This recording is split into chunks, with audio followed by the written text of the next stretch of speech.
이 찬양, 이 찬송이 저를 울컥하게 만들고 삶 전체를 돌아보게 만드네요. 제가 고등학교 2학년 때 겨울방학이었습니다. 12월일 것 같기도 하고 아니면 1월일 수도 있습니다. 서울 대성고등학교 다닐 때 저희 그 세관교회에서 부흥회가 있었습니다. 그 목사님 성함도 잊어버리지도 않아요. 박영희 목사님.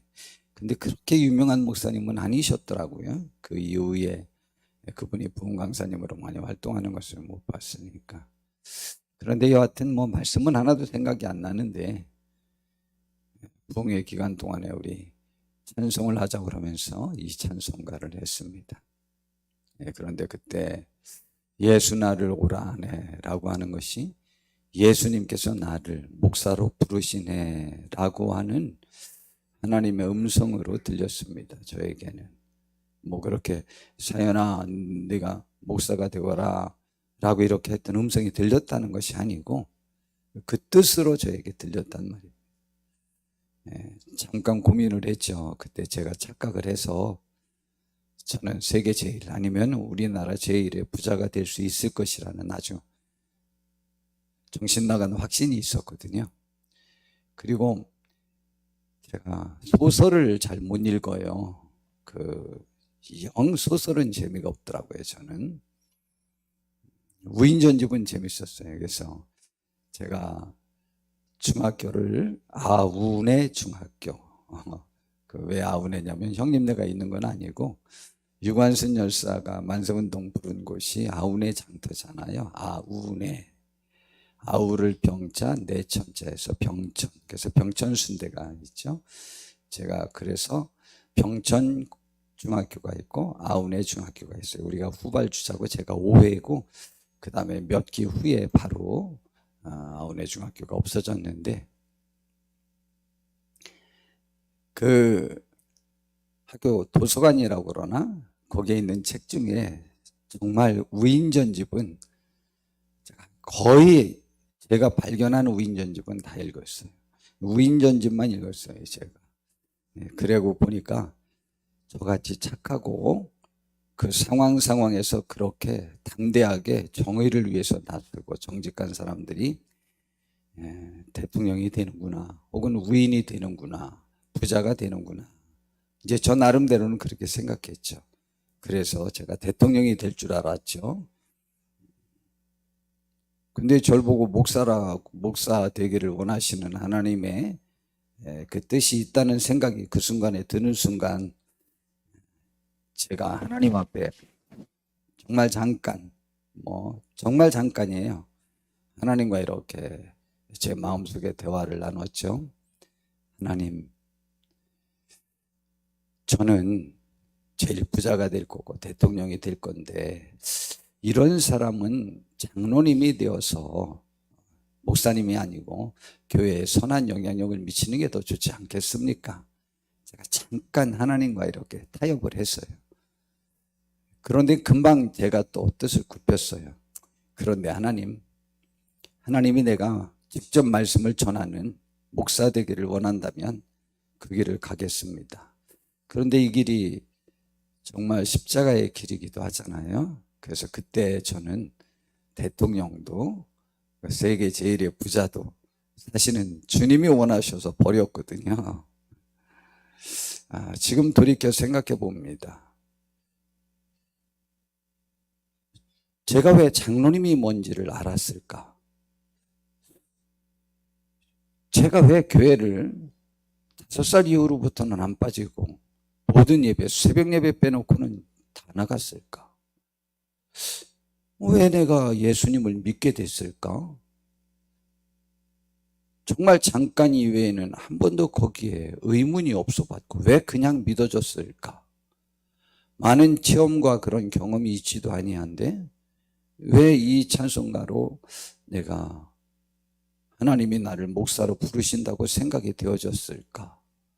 라는 생각이 들었어요. 그리고 그때 다짐했는데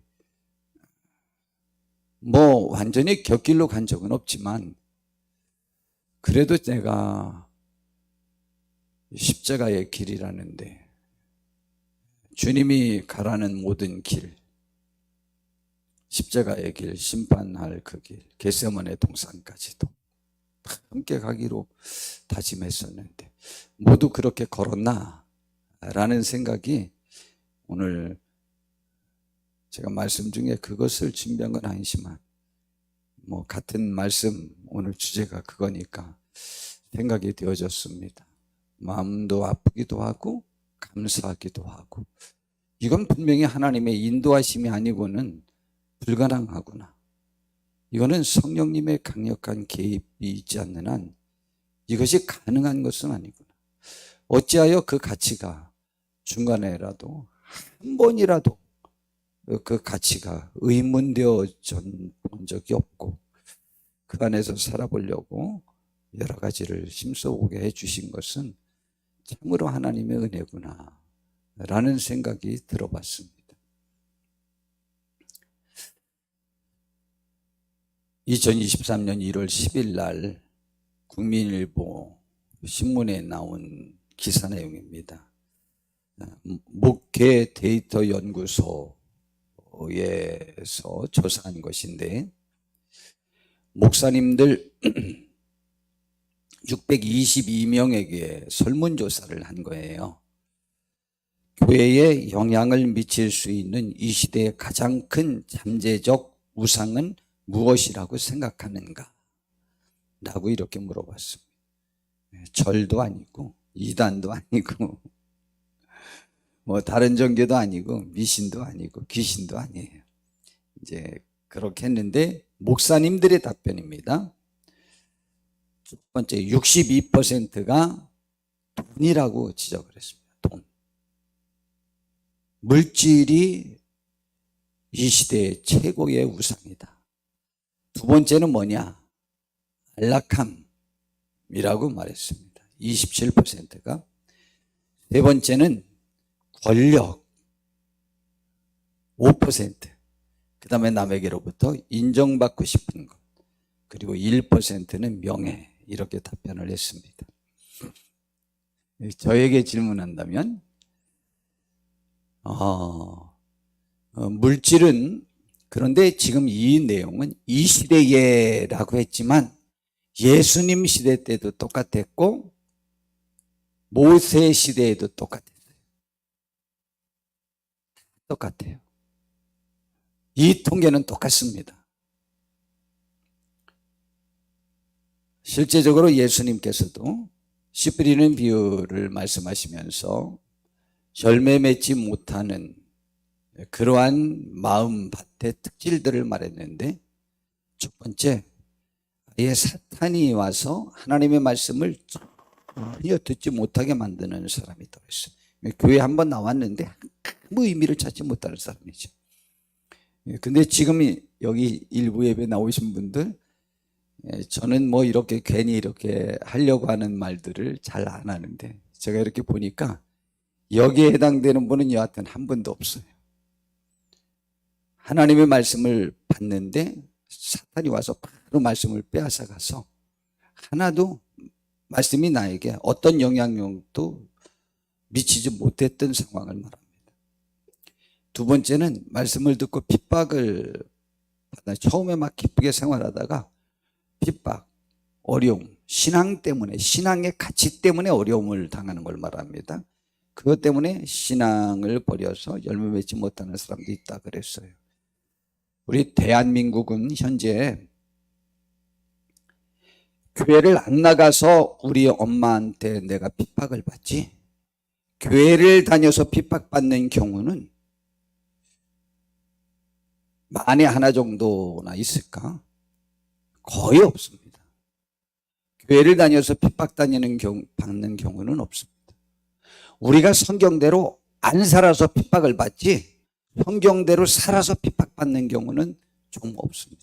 물론 직장에서나 어디에서나 우리가 분명한 신앙의 길로 걸으면 조롱도 하고 따돌림도 지금 이 시대는 많이 그러는, 그리고 너의 취미가 뭐냐, 기도하는 것, 예배하는 것, 찬양하는 것, 그러면 좀 미쳤다고 하는 시대에 있긴 합니다.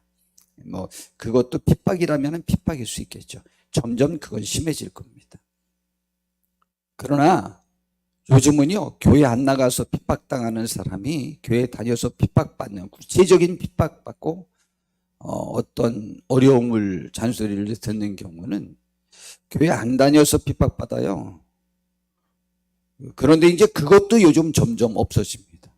부모님들이 자녀들에게 요구도 못해요. 전에는 그래도 교회 나가라 압박이라도 넣는데 지금은 뭐 이제 그것도 이제 점점 사라지는 거죠. 핍박이라고 하는 거는 지금 사안이 되지 않아요. 우리나라 상황, 특별히 우리 교회는 뭐 거의 100%에 가깝게 이제 그렇게 되죠. 뭐 한 분은 좀 가정에서 조금 싫어하는 데 나오는 청년 한 명 있어요. 핍박까지는 아니에요. 좀 싫어하는 것 뿐이죠. 이제 그리고 세 번째 말씀을 하셨어요. 그것이 이제 지금 설문조사에 나오는 그러한 내용인데, 세 번째는 가시떨기에 떨어진 싹이라고 그랬어요.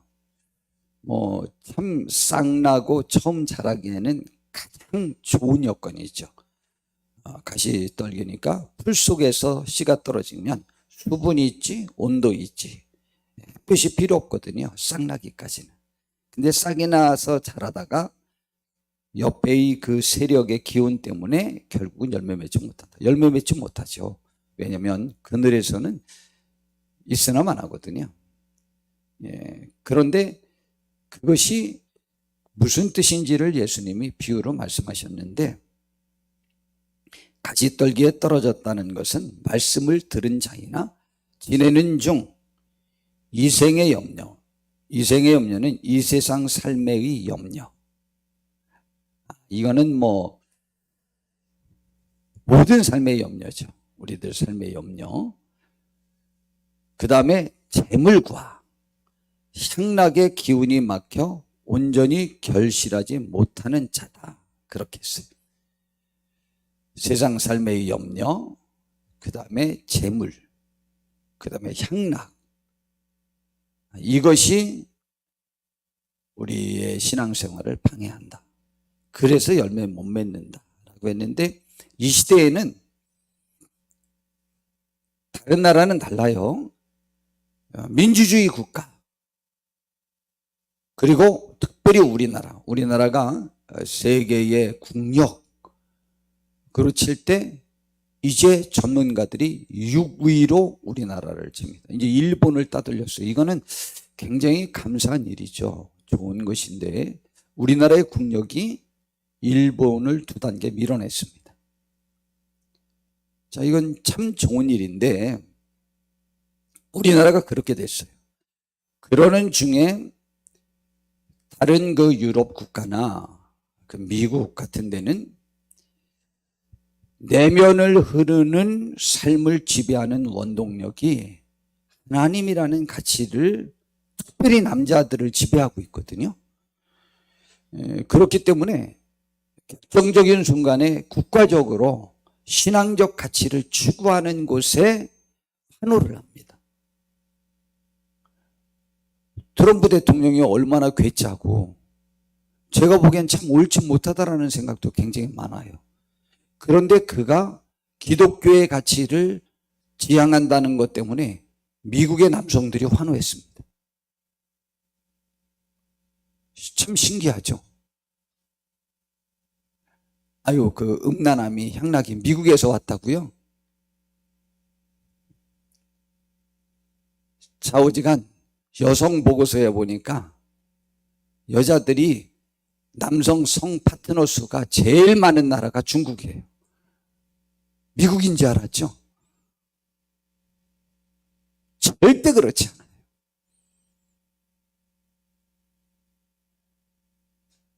여하튼 그렇습니다. 물질, 여기 물질이라고 했는데 물질을 주님이 말씀하시기를 내 물질이 있는 곳에 내 마음이 있다 라고 말했거든요. 그러니까 내가 물질이 가는 비율이 내 속에 제일 우상인 거죠. 그런데 이것을 좁혀서 상황 속으로 한다면, 만약 자녀가 있다 라고 한다면 자녀에게 물질이 제일 많이 가거든요. 내 향락에 가는 것보다. 그렇기 때문에 사실은 물질인데, 물질을 어디에 사용하려고 그 물질에 그렇게 집착하냐 그럴 때 자녀거든요. 그렇기 때문에 만약 자녀까지 포함을 해서 구체적으로 들어가면 물질보다 자녀가 더 우상이죠. 우리나라는, 세계는 안 그렇습니다. 우리나라의 어머니들의 관심, 우리 교회에서도 우리가 물질을 하나님께 드려야 될 것들을 안 하는 이유는 10중 8구는 자녀입니다. 그러니까 자녀가 내 마음속에 우상으로, 신으로, 나 삶의 출세로 나를 나되게 만드는 가장 가치 있는 것으로 생각해서 하나님께서 그 우상을 제거하고 싶을 때가 많은 거죠. 그러니까 우리를 이끄는 삶의 원동력이 우상이어서는 안 되는 거죠. 그리고 이제 안락함은 제가 자주 말씀드리지 않습니까? 저가 번잡한 걸 참 못 견뎌요. 이렇게 남이랑 부대끼고 하는 것들. 근데 저는 사람을 또 너무 좋아합니다. 자, 그런데 이 안락함은 점점 더 추구할 것입니다. 그러나 이것도 예수님 시대에도 똑같았습니다.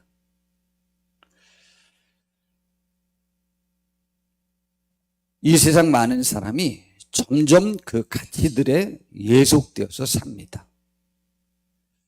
그런데 이 세상이 주님의 가르침 혹은 주님을 떠나서 그 길로 치우친다고 할지라도 우리는 걸어야 할 길이 따로 있습니다.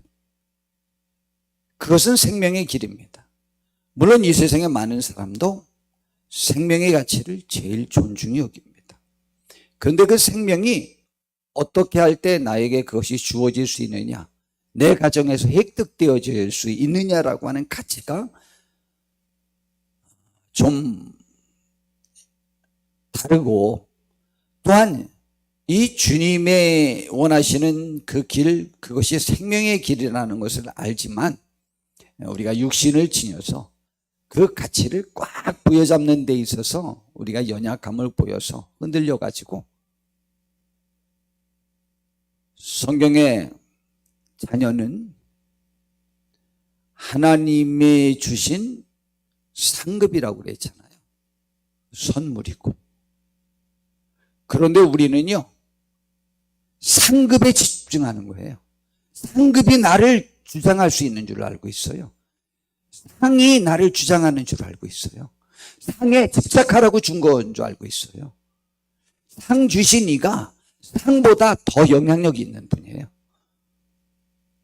내 자녀보다, 우리는 내 자녀를 허락하신 하나님께 더 집중하셔야 돼요.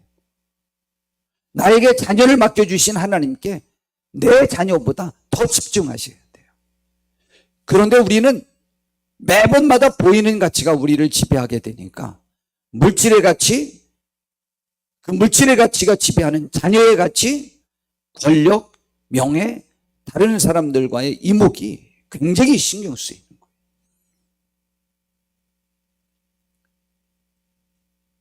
우리가 가야 될 길은 생명의 길입니다.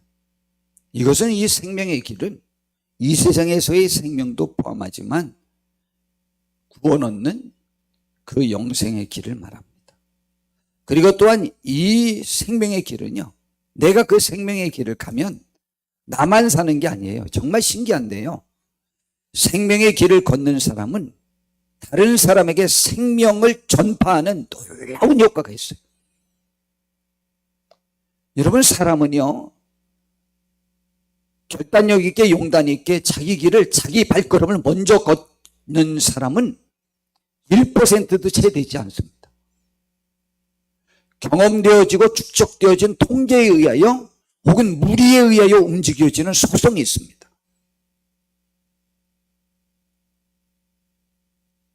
그러나 우리는 하나님의 말씀의 가치를 받은 사람으로서 어차피 우리는 하나님의 말씀을 받은 이상, 그 받은 이상 나는 믿지 않는 다른 사람을 향하여 내가 선구자예요.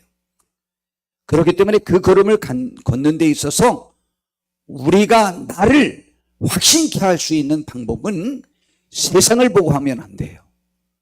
성경에 나와 있는 신앙, 위대한 신앙인이 걷고 성공했던 그 성공적인 삶을 우리가 배워야 돼요.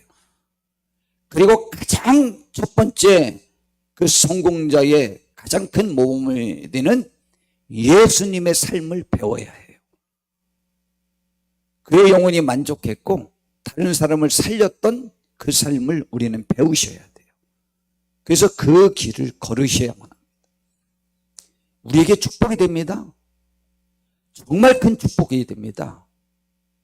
이 길은요, 좁은 길이기는 해요. 분명히 많은 사람이 가는 길은 아니에요. 많은 사람이 간다고 해서 그것이 생명의 길일 것 같습니까? 절대 그렇지 않아요. 생명의 길은요, 수에 많고 적음에 있지 않아요. 물질의 몰림에 있지 않아요. 세상의 환호성에 있지 않아요. 이번에도 많이 죽었는데 많이 몰린 데서 많이 죽었어요. 여러분, 발 디딜 틈 없는 그 장소라고 해서 그곳이 가장 축복의 길은 아니에요. 절대 아닙니다. 우리 삶에서 한두 번 겪어보십니까? 절대 아니에요. 쉽다고 해서 또 생명의 길도 아니에요. 생명의 길은 그런 것에 있지 않습니다. 생명의 길은요, 좁은 길이에요. 그리고 어느 때는 협착한 길이에요. 아주 좁아요. 그리고 힘해요. 험난해요. 그리고 그 길은 또 주님의 표현에 의하면 십자가의 길입니다. 그러나 우리는 대중이 원하고 가는 길이 우리의 가야 될 길은 꼭은 아닌 거예요. 그때여서 대중이 가는 길은 다 우리가 거부해야 되냐? 아니에요. 선악간에 하나님의 말씀과 양심의 기준에 따라서 우리는 판단해야 돼요. 그래서 판단되어져서 내 마음에 확신이 들은 하나님이 인도해 주신 그 복된 길로 우리는 그냥 발걸음을 꽉 옮기세요. 그리고 그 걸음이 내가 가야 될 길이라고 발바닥을 꽉 밟고 흔들리지 마세요. 그냥 앞으로 가시면 반드시 복된 길이 될 겁니다. 오늘 본문에 주님이 이런 말씀을 주셨어요. 좁은 문으로 들어가라. 멸망으로 인도하는 문은 크고 그 길이 넓어 그리로 들어가는 자가 많고, 생명으로 인도하는 문은 좁고 길이 협착하여 찾는 자가 적다고 했습니다. 많은 사람이 가는 길이라고 다 맞는 것 아니에요. 제가 간혹 이 비슷한 말씀을 전할 때 우리 초등학교 때 우리 주일학교 시간이었어요. 우리 김순철 목사님 우리 교회에 오셔서 수요일날 저녁 예배 한번 말씀 전하신 적이 있죠. 키 크신 목사님. 그 목사님이 글쎄 우리 고향교회에서 가장 오래 목회하신 분이에요. 그런데 한 4, 50명 나오던 분을 뭐 7명, 20명으로 떨어뜨린 분. 그분만 안 쫓겨나고 우리 고향교회에서 다 쫓겨났어요. 뭔가 하려고 하는 목사님들은 다 쫓아내더라고. 그분은 편안하게 안 하셔서 문제가 하나도 안 일어나서 그냥 스스로 사임을 하셔서 미국으로 가셨어요. 이제 그런 분인데 여하튼 그분의 이런 초등학교 때 이런 질문했다고 그랬죠. 예수님이 며칠 만에 살아나셨지? 그랬더니 사흘하고 이제 전부들 얘기했죠. 그러면은 사흘이 3일이야 4일이야 라고 했어요. 그런데 저 빼놓고 다 4일로 갔어요. 저희 누님이 4일로 가가지고 사연아 500 거기 써있지고 근데 저 혼자 3일에 가 있었는데 왜 3일에 가 있었냐? 그것도 얼마 전에 저희 어머님인지 아버님이랑 대화를 나누면서 하루, 이틀, 사흘, 나흘 뭐 하는 것들을 배웠어요. 그런데 사흘은 3일이라는 거예요. 3일. 3일째 되는 것을 사흘이라고 한다는 거예요. 1일, 2일, 3일, 4일 이렇게 하는데 하루, 이틀, 사흘, 나흘 이렇게 한다는 거예요. 그걸 제가 저희 부모님으로부터 바로 불과 얼마 전에 확실하게 배웠거든요. 제가 머리가 아주 나쁜데 그것은 우리 부모님과 대화를 나누면서 아주 정확히 배운 내용이라 제가 그 기억을 분명히 하고 있었어요. 근데 그 목사님이 그러셔서 전 혼자 그쪽에 가 있었죠. 한 20여 명은 다 저쪽으로 갔어요. 저희 누님도 사연아 빨리 와 빨리 와 이쪽으로 와 이쪽으로 와 이쪽으로 와. 근데 저는 저희 부모님과 대화 나눴어요. 나는 3일이야. 저만 맞았잖아요. 제가 본래 다른 분이 무슨 말씀을 하시면 참고로 삼고 제가 그 말씀이 맞는가를 찾아보는 습관이 있어요. 그래서 검증돼야 그분의 말씀을 참고는 하는데 절대적인 가치로 제가 안 받아들이는 습관이 어려서부터 있었어요.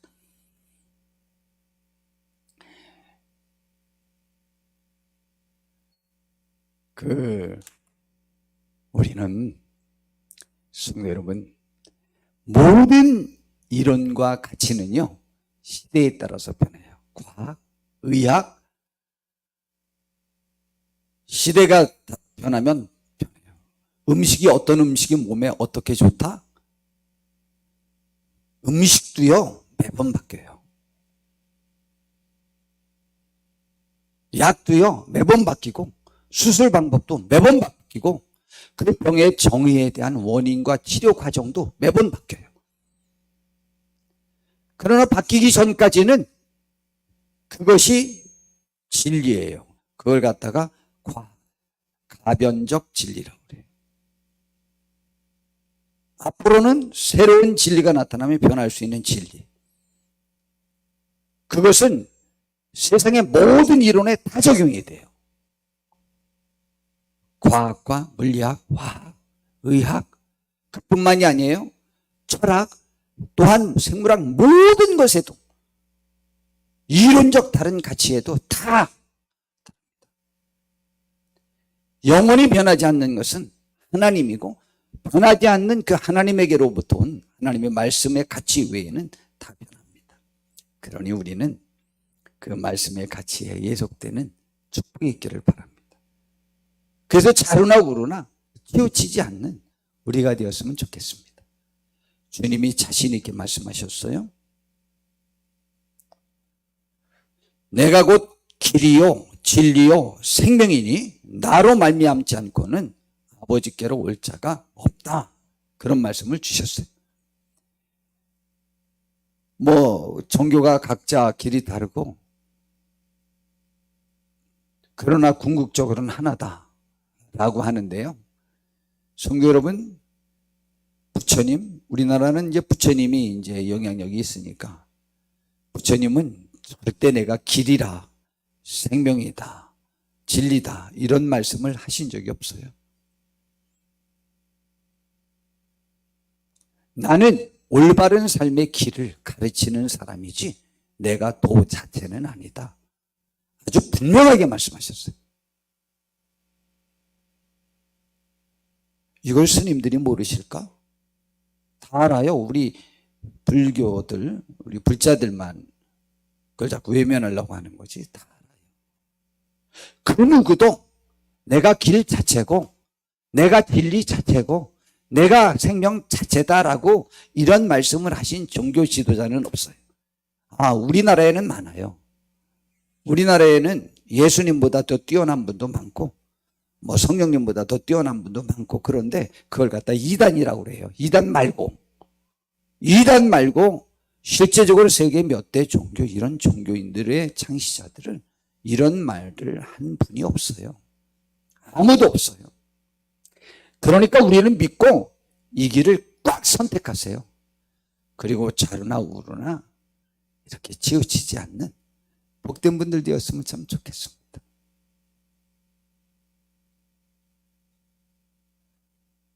우리를 곁길로 인도하고 죽게 하나님의 말씀의 가치에 사로잡혀 나의 삶을 온전히 그곳에 집중하지 못하게 만드는 이유가 무엇입니까?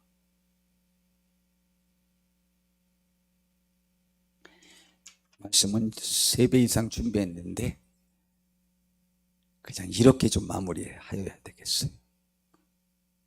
오늘 수련회 가서 첫째 날 할 설교랑 또 이 주제가 계속 겹쳐지는데, 성도 여러분, 예수님의 제자들도 예수님을 잘 믿긴 했는데 예수님이 돌아가신 후에 오합지졸로 전부 변했어요. 다 예수님의 말씀을 믿지 못하고 다 흩어질 때 예수님이 부활하시고 난 다음에 40일 동안을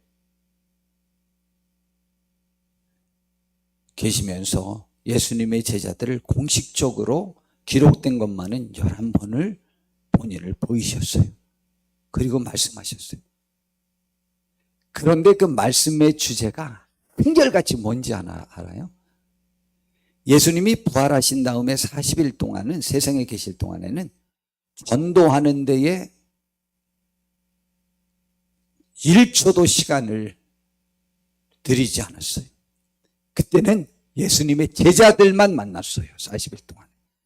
그래서 초지일관 하신 말씀이, 야, 너희들은 왜 그렇게 더디 믿냐?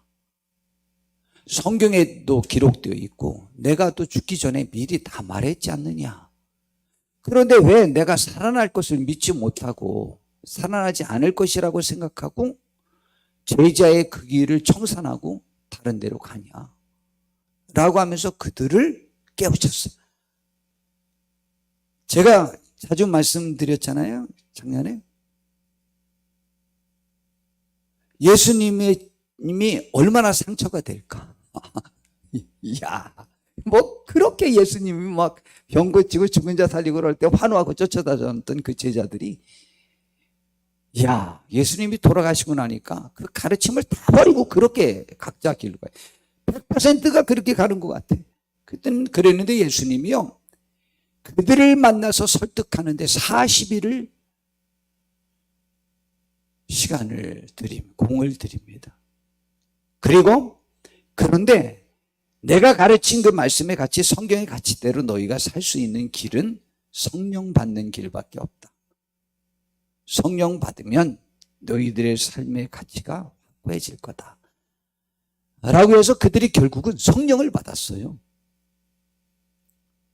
그전까지는 두려워서 문을 잠그고 금식만 하고 있었던 그들이 성령 받자마자 자기를 죽이려고 하는 그들에게 문을 확 열고 나가서, 여러분이 죽인 이방인의 손을 빌려서, 빌라도를 손을 빌려서 십자가에 못 박아 죽인 그 예수님을 하나님께서 살리셨다. 성경에 기록된 거다. 그리고 지금 우리가 방언도 하고 예언도 하고 하는 것은 술 취한 것이 아니고 구약성경 요엘서에 나와 있는 말씀대로 우리가 지금 말세에 받을 성령을 받은 거다. 근데 성령을 받았다는 것은 너희가 알듯이 하나님이 주시는 거다. 주의 영은. 우리가 주의 영을 받음으로 하나님의 뜻에 합당한 사람이라는 것을 증명했다. 그리고 예수님을 살림으로 그분이 메시아임을, 하나님의 아들임을 증명했다. 그러니 너희도 회개하고 예수님을 믿어라. 그들이 그랬거든요. 형제들이요, 그들이 막 마음에 찔림을 받고 우리가 어떻게 하면 구원을 받을 수 있겠냐? 너희도 회개하고 세례를 받고 침례를 받고 회개하라. 그리하면 성령을 선물로 받을 수 있을 것이다. 라고 이렇게 설교했잖아요. 그랬더니 하루에 3,000명이 기독교인이 됐어요. 첫날 베드로가 설교해서.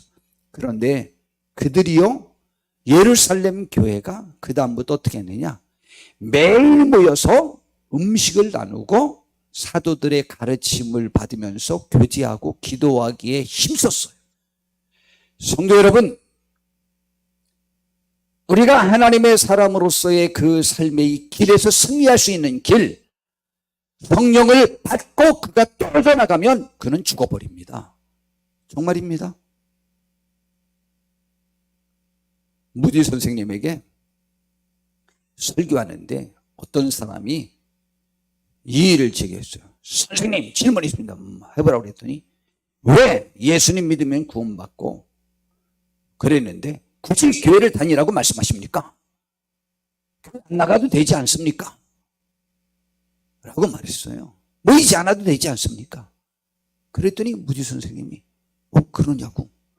장작불이 막 활활 타지 않냐? 그런데 한번 나도 불 붙어서 타니까 나 따로 있어도 된다고 한번 생각한다면 장작 하나 한번 꺼내보세요. 금방 꺼집니다. 근데 그것을 다시 또 거기다 넣으면 그 하나가 들어간 것으로 인해서 2배가 뭐예요? 3배, 4배 더 활력을 얻어서 불의 크기가 커집니다.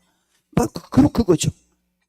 여러분, 하나님의 사람은 반드시 하나님 사람들과 모여서 성령 받고 교제하고 힘을 얻는 불타오르는 그걸 가지고 세상에 흩어져서 또다시 모이고 흩어지고 또다시 모이고 그것이 반복되지 않는 한 우리는 꺼져요. 하나님의 말씀의 가치를 존중하는 그 무리 속에서 그 가르침 속에서 교제하며 함께 지낼 때 세상에 나가서 그들을 주께로 인도할 수 있는 활력을 얻을 수 있고 내가 나를 이 세상에서 가장 용납하고 받아들이고 나 자신에 관해서 내가 흡족해 할 수 있는 복된 길을 걸을 수 있어요. 성도 여러분, 우리 삶에 혹시 내가 약간 야근치 하면서 어떤 길에 들어서 조금 남과 함께 같이 이득을 나눴던 것이 혹시 지나고 내 삶이 그것이 별것이 아니었는데 내가 왜 구차하게 혹은 비굴하게 혹은 정당하지 못한 것을 내가 했을까? 후회해 보신 적 없습니까? 아마 많이들 있으실 거요. 혹은 우리가 판단 능력이 부족해서 곁길로 갔었던 적도 있고요. 우리는 주님 안에서 하나 되어서 활활 타오르는 성령의 권능으로 나도 구원하고 내 가정도 구원하고 이웃도 구원하고 세상도 구원하는 데 쓰임받는 생명의 길로 우리가 갈 수 있는 축복의 길을 바랍니다. 이 길이요, 가는 건 좀 남이 안 가는 길이기도 하고 혹은 좁고 힘든 길이기도 하고 혹은 십자가의 길은 그 길을 가다가 죽어야 될 수도 있고 그런 길이라는 거죠. 그 길이 생명의 길인데 걸어보시지 않겠습니까? 그 길은 축복의 길이요. 내가 가장 만족할 수 있는 길이요. 내가라고만 자꾸 강조해서 죄송하고 우리는 하나님의 사람이고 하나님의 자녀고 하나님의 영을 받았기 때문에 사람은 하나님 안에 있을 때가 진정한 천국을 맛보면서 승리하는 삶을 살 수 있는 거예요. 저와 우리 모두가 그 길에 있기를 정말 바랍니다. 기도하겠습니다. 주님, 우리를 인도해 주셔서 복되게 하옵시고 주님 안에서 승리하는 우리 모두가 되게 하옵소서. 예수님의 이름으로 기도드렸습니다.